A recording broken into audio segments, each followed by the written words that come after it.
अग्रपूज्य गणेश को मोर नमस्कार। कोटि कैवल्यनाथ प्रभु श्री जगन्नाथ को कोटि दंडवत। ये जिलार आराध्या देवी माँ तारिणी को मध्य मोर भूमिष्ठ प्रणाम। आज कार्यक्रम जन्माष्टमी एकादश मैं तुम सम्मुखें रखी नमोई नमो गणनाथ अनादि जनकरनाथ प्रभु गणेश को मैं नमस्कार करी कार्यक्रम आरंभ कर कृष्ण चरित भागवत अशेष दूरित दिनाश। ये कृष्ण चरित्र जी शुणे तार अशेष जीवन काल मध्य जिते पाप करता से पाप दूरीभूत हो जाए। मो कहूना ओडियार बरेण्य कवि भक्तचरण दास बही से लिखिं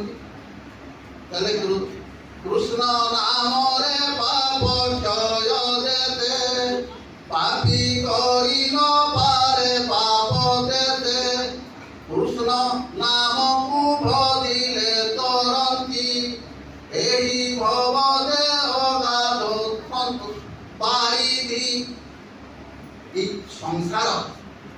ये संसार हूँ अगाध बारिधि। ये बारिधि को तरिबा एकमात्र पद हूँ आम जमी नदी पुष्करिणी नदी सागर में तरिबा आमको डंगाटी नौकाटी दरकार। ठीक से ये संसार को तरिबा कृष्ण एकमात्र बौद्धर हूँ आम नाम तेणु कवि कहले कृष्ण का नाम अगाध बारी तेरे से भीतर को बेसी जीवानी समय में स्वल्प मुझे कही दूची। मथुरा नगर राजा सुरसेन एवं तांकोई पुत्र उग्रसेन। यही उग्रसेन राणी होती इंदुमती। इंदुमती का गर्भरे एवं उग्रसेन औरस एक दिव्य पुत्र शक्तिशाली पुत्र जन्म होते। परवर्ती अवस्था ये पुत्र ब्रह्मा को तपस्या करी कठोर तपस्या करी वर प्राप्त होते एवं वर प्राप्त होला परे ये आउ काहे की मानिले ना। मथुरा कटकर राजा है एवं दैव युगको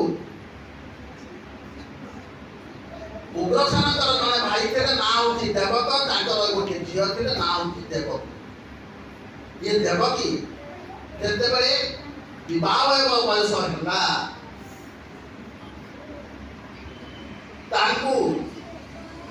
भोजवंशर पुत्र सुपुत्र वसुदेव सहित बह स्थिर है एवं विवाह जिते चली कंस बाबा कथा सम्मति जनाई भगिनी बेणी को आदर में बाहागर पर छाड़ सी सिद्धांत कर रजागर कथा तेणु बाहागर सरीगला बर कन्या को विदाय देवाई कंस ता निज रथरे बसैकी जाऊँगी एवं रथरे बसिकी गला किसी रास्ता गला हठात शून्यमंडल एक अद्भुत बाणी शुणागला। अद्भुत बाणी कौन रे रे असुर कंस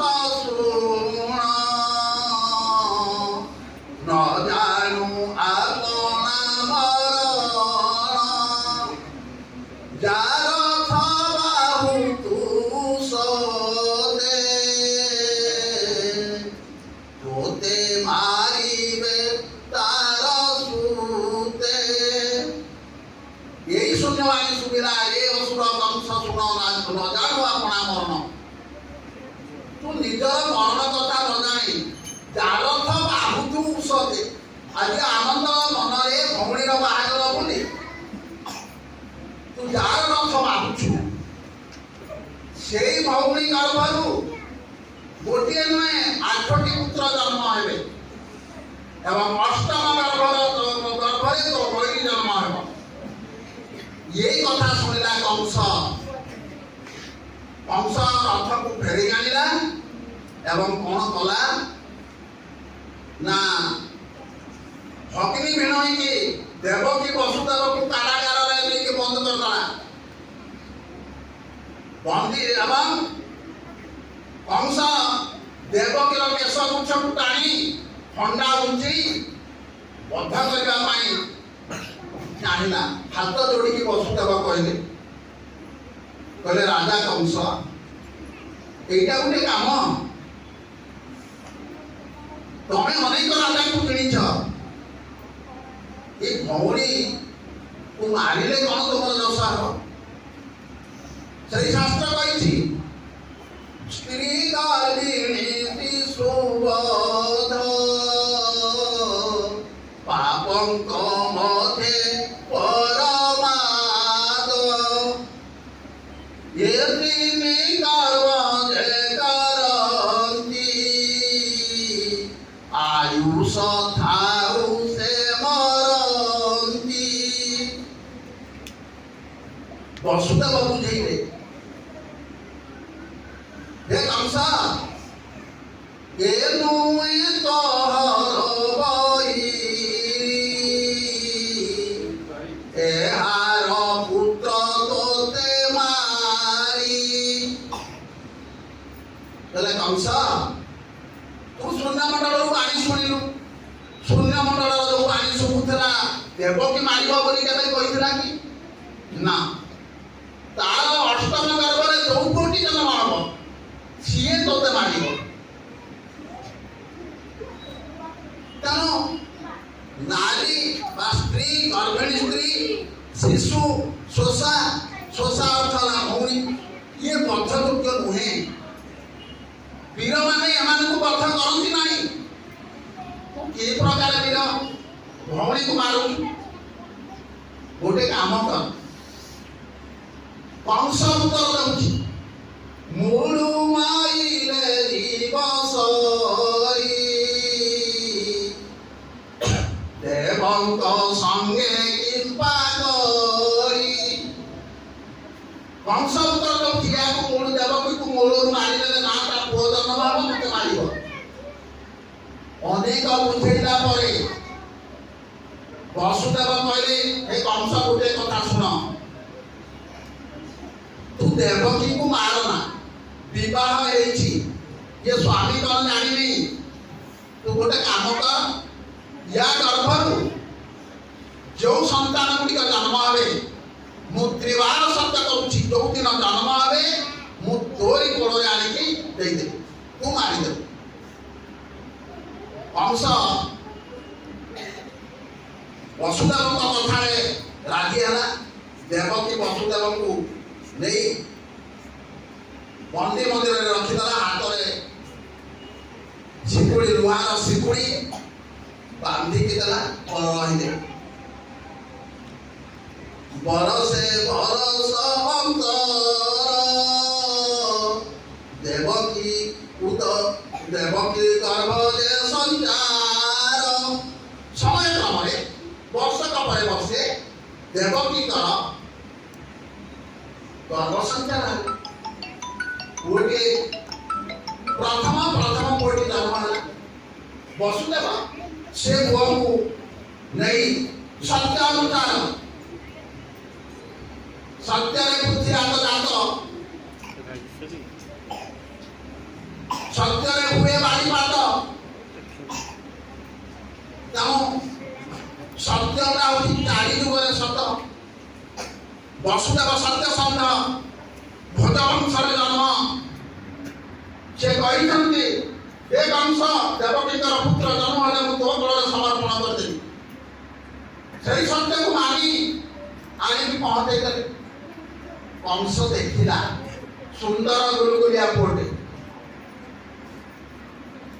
ଏବଂ ଭାବିଲା ଏ ତ ପ୍ରଥମ ସନ୍ତାନ ନୁହଇ ମୋର ଯେ ଅକ୍ଷମ, ଇଏ ମୋର ମାରିବାକୁ ମତେ ସକ୍ଷମ ହବ ନାହିଁ, ଅକ୍ଷମ ଅଟେ, ୟାକୁ କାହିଁକି ମାରିବି? ବସୁଦେବଙ୍କୁ କହି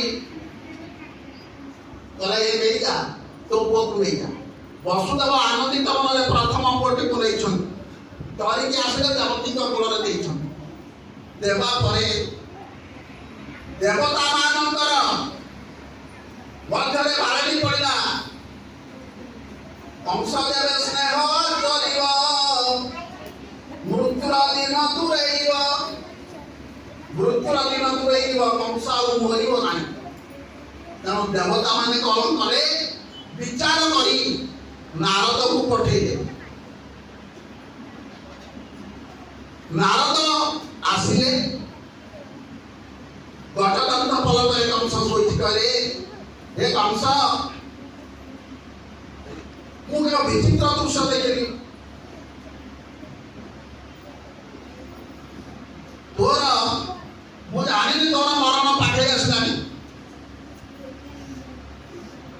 ତୁ ବସୁଦେବଙ୍କର ପୁଅକୁ ତୁ ନ ମାରି ଛାଡ଼ିଦେଲୁ। ତୁ ଭାବୁଛୁ ଏଇଟା ପ୍ରଥମ, ଓଲଟେଇକି କଣ? ଦେବତା ମାନଙ୍କର ମାୟା। ଭଗବାନ କହିଛନ୍ତି ମୋ ମାୟା ମତେ ଅଗୋଚର, କାହୁ ଜାଣିଲେ ନରଛାର। ମୋ ମାୟା ମୁଁ ବୁଝିପାରେ ନାହିଁ, ଏଇ ନରମାନେ ମନୁଷ୍ୟମାନେ ବୁଝିବି କେମିତି? ତେବେ ଯାହା ହଉ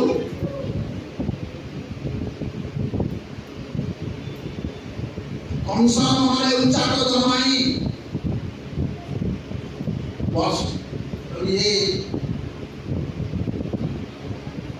ନାରଦ ମହର୍ଷି ଚାଲିଗଲେ, ନିଜ ପଥରୁ ଚାଲିଗଲେ। ତାପରେ ବି ଏଇଭଳି 6ଟି ପୁଅ ଚାଲିଗଲେ। କଂସ ନେଇକି 6ଟି ପୁଅକୁ ଦର୍ପଣ ଶିଳାରେ କଚାଡ଼ି କଚାଡ଼ି ମାରିଲା। ଆସିଲା 7ମ ସନ୍ତାନ। ये 7ମ ସନ୍ତାନ କିଏ? ନା 7ମ ଗର୍ଭରେ ଭଗବାନ ଡାକିଲେ ଅନନ୍ତଙ୍କୁ। ଶେଷତମ ଅନନ୍ତ, ତମେ ପିଲାମାନେ ଦେଖିଥିବ ଭଗବାନ କୃଷ୍ଣଙ୍କ ଯେତେବେଳେ ବସୁଦେବ ବୋହିକି ଯାଆନ୍ତି, ତାଙ୍କ ବାପାଙ୍କ ପଛଆଡ଼େ ଗୋଟେ ସାପ ଫଣା ଟେକିକି ରହିଲା, ସେଇ ହଉଛନ୍ତି ଅନନ୍ତ। ଇଏ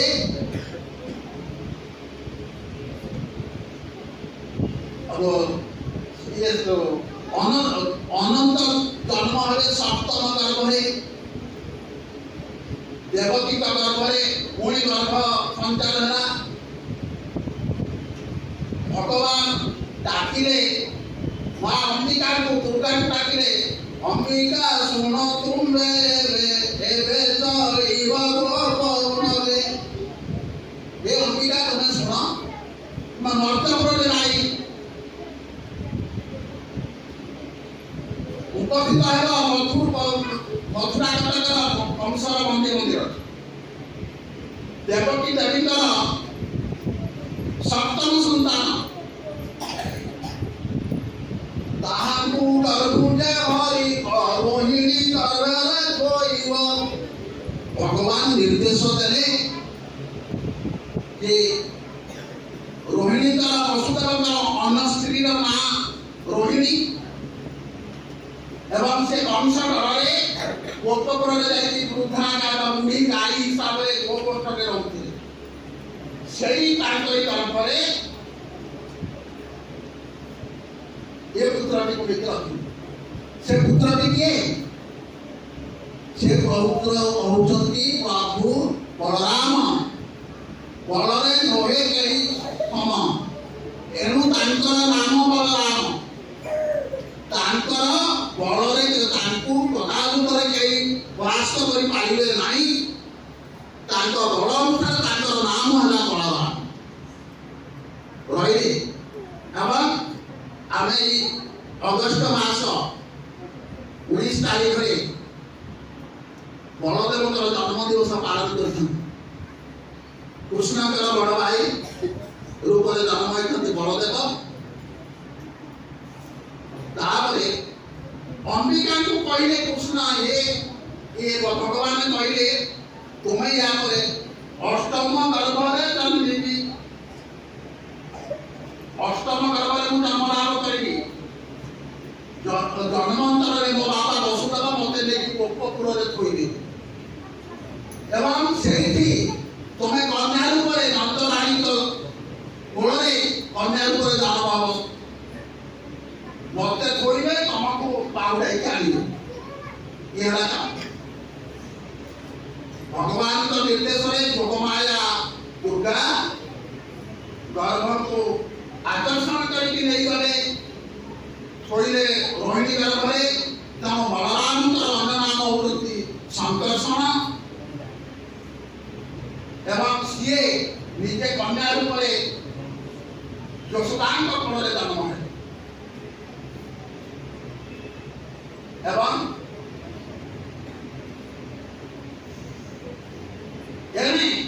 बंदे मंदिर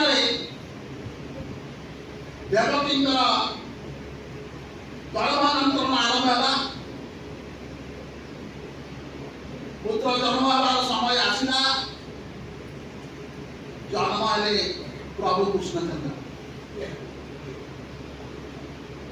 जो बंदे मंदिर कि अंधकार था से दीप्तिमंत होगा आलोकित होगा जो कंस लोहार साकुड़ी भगड़ी भेड़ी को बांधी सी आपे आपे खुली गला कारण जो भी भगवान उपस्थिति रहे जड़ चेतन हुए चेतन अचेतन हुए ये कंस अक्षी प्रहरी कटई एमानी काल निद्रारे चेतन नाई काहे सब सोई दे पिटिला पादर सांगोड़ी पथ कढ़ाइला बिजुड़ी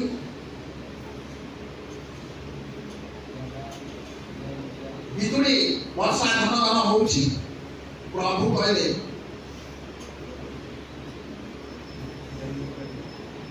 एतात सुना मन देई बेलो एजेरो तन बेलो नाही कहले हे पिता तुम्हें सुना वर्तमान क्रंदन करिवार बेलो नाही मते न इणये बेचल कहले मते गोटे खटुली रे बसेती देइना गोपपुर नेकी मते छाड़ कन्याकु आणबा उठाई सेठी नंद रानी कर झियो जन्म हेतु ताकु काढी देइयो मान को तो यही भगवान को निर्देश काम है वसुदेव कृष्ण को धरी चली नगर रक्षा कंसन ये कि कंसर पिता बोले ये रात्रि में जगुआरी काम करछंती करे सावधान किए जाउछ वसुदेव कहले बाबा मु जाउछी बोले मु के बोले मु वसुदेव एते रात्रि में जाउछ कुआडे कोन नेउछु पिताଙ୍କ मन କଥା ଜାଣି କହିଲେ ପ୍ରଭୁ ମନ ମାରି ତାରେ ଦେଖେ ଚିହ୍ନି ପାରୁନ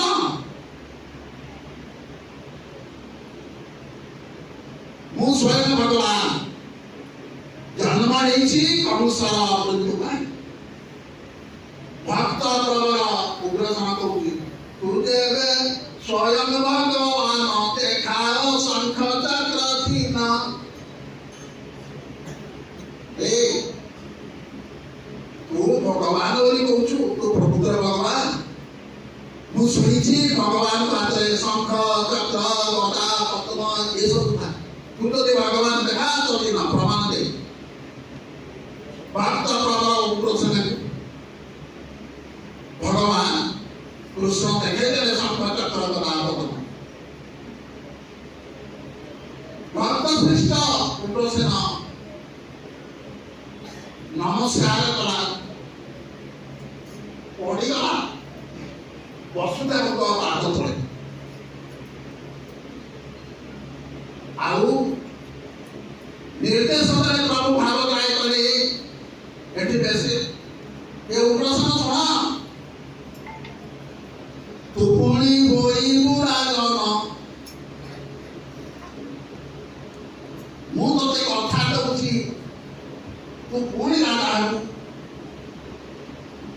ଏତକ କହିକି ବସୁଦେବ ଧୀରେ ଧୀରେ ଶିଶୁପୁତ୍ରକୁ ନେଇ ଚାଲିଗଲେ ଏବଂ ରାସ୍ତାରେ ପଥ ପାଳିଲା ଯମୁନା ନଈ। ପୁରା ପାଳିବି ଯମୁନା। ଏ ଯମୁନା କିଏ ନା ତ ଆଜି ଭାଦ୍ରବ ମାସ ଅଷ୍ଟମୀ ତିଥି ଆମ ମନରେ ଏକ ଉଦ୍ବେଳନ ଆଜି କୃଷ୍ଣ ଜନ୍ମାଷ୍ଟମୀ। ଭଗବାନ କୃଷ୍ଣ এই তিথিରେ ଜନ୍ମଗ୍ରହଣ କରିଥିଲେ। ତାଙ୍କର ଜନ୍ମ କୋଉଥିପାଇଁ এই ପ୍ରଶ୍ନ ଆମ ମନକୁ ଆସୁଥାଏ। ତାହେଲେ ମନରେ ସ୍ୱତ ପ୍ରଶ୍ନ ଆସେ, ଭାରତ ବର୍ଷରେ ବା ଏ ପୃଥିବୀରେ ଯେତେବେଳେ ଧର୍ମର ଗ୍ଲାନି ଘଟେ, ଅଧର୍ମର ପ୍ରାଦୁର୍ଭାବ ବଢ଼େ, ସାଧୁ ସନ୍ଥ ମାନେ ଦୁଃଖ କଷ୍ଟ ପାଆନ୍ତି, ସେତେବେଳେ ସେଇମାନଙ୍କର ଦୁଃଖକୁ ଦୂରୀଭୂତ କରିବା ପାଇଁ ଭଗବାନ ଏ ମର୍ତ୍ତ୍ୟଭୂମିରେ ମାନବ ରୂପ, ଖାଲି ମାନବ ନୁହେଁ, ସମୟ ଉପଯୋଗରେ ବିଭିନ୍ନ ରୂପ ଧାରଣ କରି ଏ ଦୁଷ୍ଟ ମାନଙ୍କୁ ଦଳନ କରିଛନ୍ତି ବା ମୃତ୍ୟୁ ଦେଇଛନ୍ତି। ଆମେ ଦେଖିବା କୋଉ ଯୁଗରେ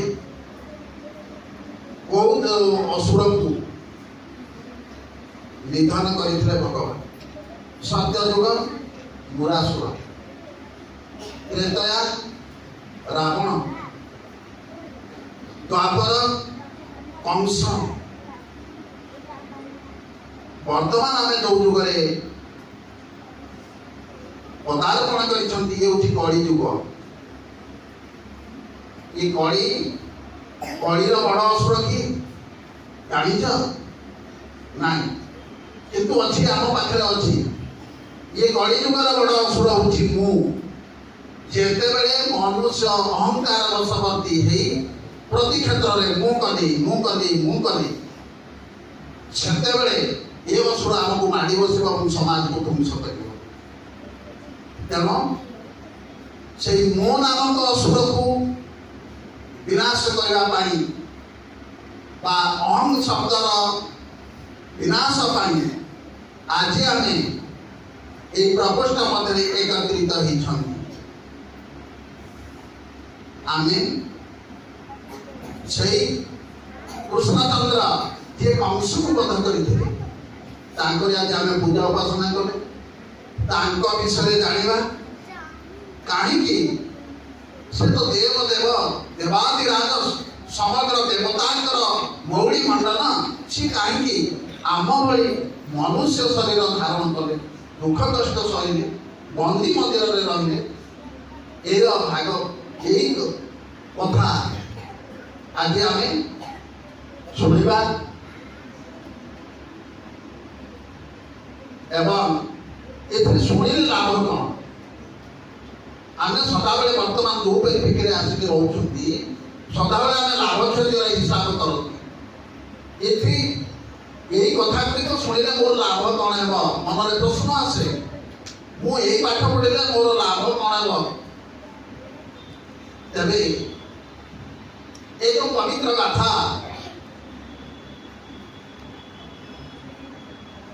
এই গাথাକୁ ଯିଏ ଶୁଣେ,